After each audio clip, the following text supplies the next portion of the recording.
আসসালামু আলাইকুম। জানিয়ে দেব আমাদের হাতে পাওয়া বাংলাদেশের সর্বশেষ গুরুত্বপূর্ণ আপডেট সংবাদ।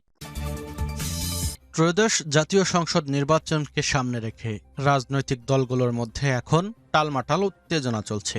এর মধ্যেই বাংলাদেশের গুরুত্বপূর্ণ আপডেট, ব্রেকিং তাজা সংবাদ আমাদের হাতে এসেছে। প্রথমেই জানিয়ে দেব ইনকিলাব মঞ্চের নতুন কর্মসূচি ঘোষণা। এরপর জানাবো আওয়ামী লীগ ও ভারত নির্বাচন পেছানোর চেষ্টা করছে। জানিয়ে দেব শুক্রবার শিবিরের সদস্য সম্মেলন, ৩ জানুয়ারি মহাসমাবেশ জামায়াতের।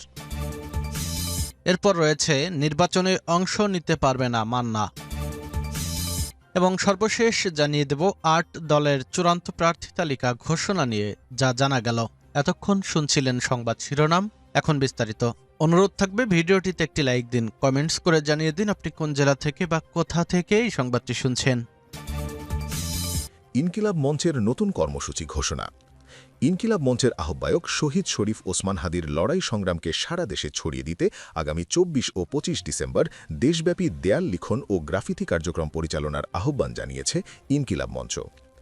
বিকেলে রাজধানীর শাহবাগে আয়োজিত শহীদি শপথপাঠ অনুষ্ঠান শেষে এ কর্মসূচির ঘোষণা দেন ইনকিলাব মঞ্চের সদস্য সচিব আবদুল্লাহ আল জাবের। তিনি জানান, কর্মসূচির ছবি ও ভিডিও সামাজিক যোগাযোগ মাধ্যমে ছড়িয়ে দেওয়ার আহ্বান জানানো হয়েছে। এদিকে সোমবার ২২ ডিসেম্বর ঘোষিত ৩ দফা দাবি বাস্তবায়ন না হলে আগামী ২৬ ডিসেম্বর পরবর্তী কর্মসূচি ঘোষণা করা হবে বলেও জানান তিনি। আবদুল্লাহ আল জাবের বলেন, শহীদ ওসমান হাদিকে জনগণ থেকে বিচ্ছিন্ন করা সম্ভব নয়। যারা তাকে হত্যা করেছে তাদের সঙ্গে কোনো ধরনের আপোষ করা হবে না। ইনসাফ প্রতিষ্ঠা না হওয়া পর্যন্ত এই আন্দোলন চলমান থাকবে বলে তিনি হুঁশিয়ারি দেন। তিনি আশাবাদ ব্যক্ত করে বলেন, বিএনপির ভারপ্রাপ্ত চেয়ারম্যান তারেক রহমান দেশে ফিরে এসে এই আন্দোলনে যুক্ত হবেন এবং সংহতি প্রকাশ করবেন। অনুষ্ঠানে শহীদ শরীফ ওসমান হাদির মেজ ভাই সরকারকে কঠোর সতর্কবার্তা দিয়ে বলেন, হত্যার বিচার না হলে একদিন সরকারকেও দেশ ছাড়তে বাধ্য হতে হবে। তার ভাষায়, জীবিত অবস্থার চেয়েও আজ শহীদ ওসমান হাদি অনেক বেশি শক্তিশালী। এই হত্যার দায় কোনোভাবেই সরকার এড়িয়ে যেতে পারবে না। আওয়ামী লীগ ও ভারত নির্বাচন পেছানোর চেষ্টা করছে, নাসির উদ্দিন পাটোয়ারি বলেন। জাতীয় নাগরিক পার্টির এনসিপির মুখ্য সমন্বয়ক নাসির উদ্দিন পাটোয়ারি বলেছেন, আওয়ামী লীগ বিভিন্নভাবে এবং ভারত বাংলাদেশকে অস্থিতিশীল করে নির্বাচন পেছানোর চেষ্টা করছে। বুধবার ২৪ ডিসেম্বর রাজধানীর আগারগাঁওয়ের নির্বাচন ভবনে প্রধান নির্বাচন কমিশনার এএমএম নাসির উদ্দিনের সঙ্গে বৈঠক শেষে তিনি এসব কথা বলেন। নাসির উদ্দিন পাটোয়ারি বলেন, ইসি আগামী ১২ ফেব্রুয়ারি নির্বাচন আয়োজন করতে চাচ্ছে। আমরা জাতীয় নাগরিক পার্টির পক্ষ থেকে বলেছি, এই ঘোষিত তারিখ পরবর্তী সময় যাতে না পিছায়, যাতে ইলেকশনটা যথাসময়ে অনুষ্ঠিত হয়। কারণ আওয়ামী লীগ বিভিন্নভাবে এবং ভারত বাংলাদেশকে অস্থিতিশীল করে নির্বাচন পেছানোর চেষ্টা করছে। যথাসময়ে যাতে নির্বাচন হয় সে বিষয়ে আমরা আজ ইলেকশন কমিশনের কাছে জানতে চেয়েছি। সুষ্ঠু ভোট আয়োজনে ইসির প্রতি আস্থা রয়েছে কিনা প্রশ্নে নাসির উদ্দিন বলেন, নির্বাচন কমিশনে কিছু বিশৃঙ্খলা রয়েছে, এখানে ফ্যাসিবাদের অনেক দোষর আছে। নির্বাচনটা আয়োজন করবে নির্বাচন কমিশনই। আমরা বিভিন্ন জায়গায় বিশৃঙ্খলা দেখতে পাচ্ছি, আমরা সেগুলো রিপোর্ট করেছি। আমরা বলেছি, আঞ্চলিক অফিসগুলো যদি সক্রিয় করা যায় তাহলে ১২ তারিখে ইলেকশনটা সুন্দরভাবে করা সম্ভব। তারা বলছে তারা সক্ষমতা বাড়াচ্ছে। প্রথমবারের মতো ৩ বাহিনীর সঙ্গে বৈঠক করেছেন। ১২ ফেব্রুয়ারি ভোট নিয়ে কোনো আশঙ্কা আছে কিনা প্রশ্নে তিনি বলেন, আশঙ্কা তো বাংলাদেশে রয়েছে, কিন্তু সেই আশঙ্কাটা মানিয়ে আমরা বারংবার নির্বাচন কমিশনের কাছে বলেছি যাতে ১২ ফেব্রুয়ারি নির্বাচন করা যায়। নির্বাচন কমিশন যেন কোনো ছোট ভুল না করে, যাতে ডেট পিছিয়ে না যায়। আমরা আজ অনুরোধ জানিয়েছি, মনোনয়ন আবেদনের যে ডেটগুলো আছে সেগুলো রিথিঙ্কিং করা যায় কিনা। অন্য দলের প্রতীকে নির্বাচন করবেন কিনা জানতে চাইলে এনসিপির এই নেতা বলেন, আমরা অন্য কেন প্রতীকে ভোট করব না। ইলেকটোরাল অ্যালায়েন্স করছি, তবে আমরা শাপলা কলি প্রতীকে নির্বাচন করব। অন্য দলের প্রতি আহ্বান করব, নিজস্ব স্বকীয়তা বিকিয়ে দেবেন না। আজ হয়তো সুযোগ নেই, ভবিষ্যতে সুযোগ আসবে। শুক্রবার শিবিরের সদস্য সম্মেলন, ৩ জানুয়ারি মহাসমাবেশ জামায়াতের।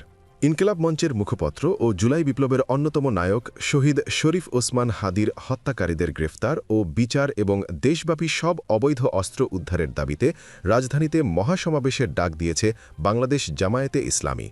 আগামী ৩ জানুয়ারি শুক্রবার দুপুর ১২টায় ঢাকার মানিক মিয়া অ্যাভিনিউতে এই কর্মসূচি শুরু হবে। দলটির কেন্দ্রীয় নির্বাহী পরিষদের সাম্প্রতিক বৈঠকে এই গুরুত্বপূর্ণ সিদ্ধান্ত নেওয়া হয়েছে। সংশ্লিষ্ট সূত্রে জানা গেছে, এই সমাবেশকে কেন্দ্র করে সারা দেশ থেকে ১০ লক্ষাধিক নেতাকর্মীর সমাগম করার লক্ষ্যমাত্রা নির্ধারণ করেছে দলটি। সমাবেশের প্রস্তুতি এরই মধ্যে তৃণমূল পর্যায়ে শুরু হয়েছে। এদিকে প্রতি বছরের মতো এবারও বার্ষিক সদস্য সম্মেলন আয়োজন করতে যাচ্ছে বাংলাদেশ জামায়াত ইসলামীর ছাত্র সংগঠন ছাত্র শিবির। ছাত্র শিবিরের কেন্দ্রীয় অফিস সম্পাদক সিবগাতুল্লাহ সিবগা জানান, আগামী ২৬ ডিসেম্বর বাংলাদেশ চীন মৈত্রী সম্মেলন কেন্দ্রে ইসলামী ছাত্র শিবিরের সদস্য সম্মেলন অনুষ্ঠিত হবে। জামায়াতের সহকারী সেক্রেটারি জেনারেল এহসানুল মাহবুব জুবায়ের বলেন, দেশব্যাপী চলমান আইন শৃঙ্খলা পরিস্থিতি, সন্ত্রাসী কার্যক্রম ও ইনকিলাব মঞ্চের মুখপত্র শহীদ শরীফ ওসমান হাদির হত্যাকারীদের বিচারের দাবিতে ৩ জানুয়ারি এই আয়োজন হবে। এছাড়াও জামায়াতের অন্যান্য নেতারা জানিয়েছেন, ত্রয়োদশ জাতীয় সংসদ নির্বাচনকে সামনে রেখে লেভেল প্লেয়িং ফিল্ড নিশ্চিত করা এবং মানুষের জানমালের নিরাপত্তা সহ কয়েকটি বিষয়ে মহাসমাবেশে প্রাধান্য পাবে। নির্বাচনে অংশ নিতে পারবেন না মান্না। ঋণ খেলাপির তালিকা থেকে নাম বাদ দেওয়ার নির্দেশনা চেয়ে নাগরিক ঐক্যের সভাপতি মাহমুদুর রহমান মান্নার রিট খারিজ করে দিয়েছেন হাইকোর্ট। এর ফলে আসন্ন জাতীয় সংসদ নির্বাচনে তার অংশগ্রহণের সুযোগ থাকছে না বলে জানিয়েছেন রাষ্ট্রপক্ষের আইনজীবী। বুধবার ২৪ ডিসেম্বর বিচারপতি মোহাম্মদ বজলুর রহমান ও বিচারপতি মোহাম্মদ মঞ্জুর আলমের সমন্বয়ে গঠিত হাইকোর্ট বেঞ্চ এ আদেশ দেন। আদালতে মান্নার পক্ষে শুনানি করেন জ্যেষ্ঠ আইনজীবী আহসানুল করিম ও ব্যারিস্টার জ্যোতির্ময় বড়ুয়া।